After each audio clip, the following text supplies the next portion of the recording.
Hello everyone and welcome back to a series I haven't done in a very long time. That's right, it's an Elder Scrolls Versus episode.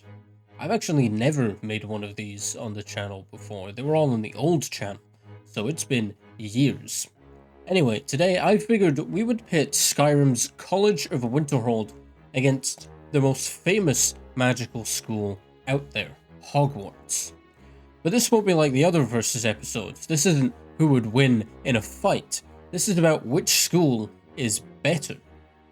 We'll generally only be comparing the two as we find them in Skyrim and the Harry Potter books and movies, as those are of course the ones we are most familiar with. Though we will be looking only at the schools themselves and not the events of, say, the Chamber of Secrets. Anyway, be sure to subscribe if you'd like more Elder Scrolls Versus episodes, and let's get started. But first, so we're all on the same page, a little bit of backstory. The College of Winterhold was said to have been founded in the First Era by the legendary Shalador, and functions somewhat like an independent mages guild. Hogwarts was created by the evil witch J.K. Rowling. No, wait, sorry. It is said to have been founded in the year 990 by Godric Gryffindor, Rowena Ravenclaw, Salazar Slytherin, and Helga Hufflepuff. Hogwarts functions as your typical boarding school for children over 11 years who are chosen to attend. Of course, the two schools serve different functions, one being said boarding school and the other being a college. This means that a lot of direct comparisons aren't necessarily going to work properly, especially when you consider the difference in the sheer amount of students. So instead, the easiest comparison to make is simply how well they each do their jobs. Let's start with the college. We see during the events of Skyrim that the college is rather selective, only allowing certain individuals to become students, and once they are admitted, they are generally allowed whatever freedoms they wish, so long as the other members of the college are not harmed. This is actually very important, as the college can serve as a sort of refuge for mages who wish to practice things like necromancy, which is generally not looked upon kindly in most areas of Tamriel. But let's talk about the teaching.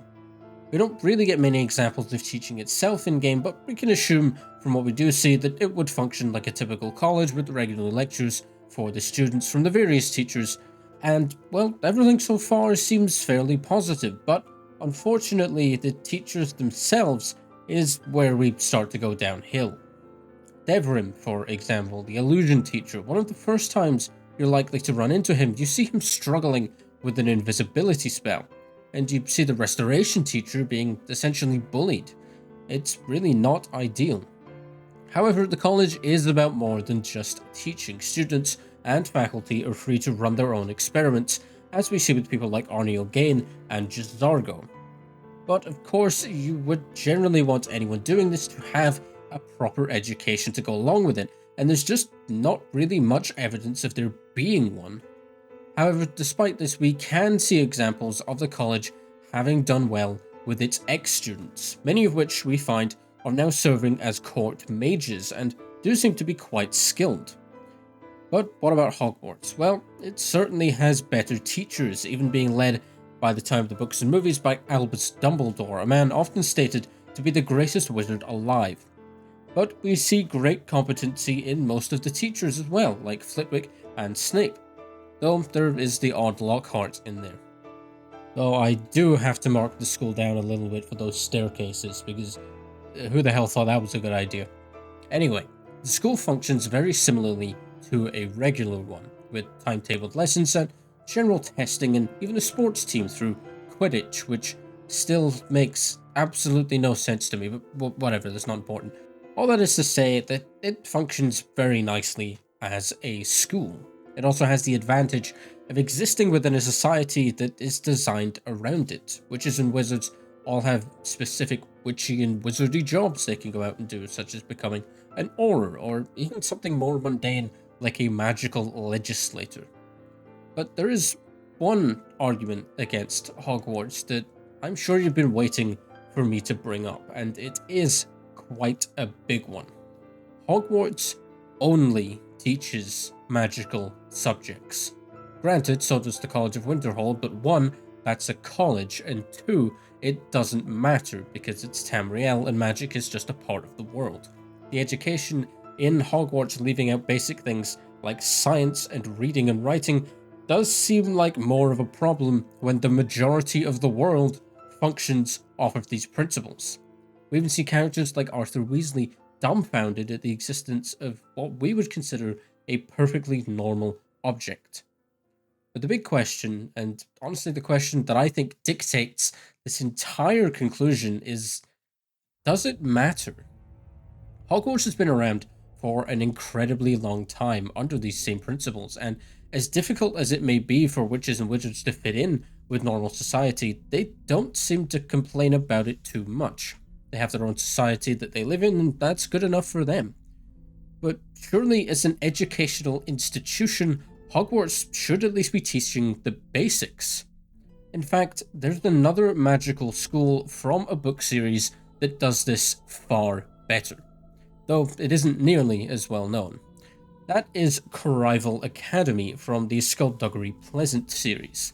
This school functions very similarly to Hogwarts, but not only teaches regular lessons, it also teaches lessons on how to act around larger society, even teaching them how to forge identities. Another important takeaway from this series is that having these two cultures be so divided naturally breeds dissolution. It breeds xenophobia.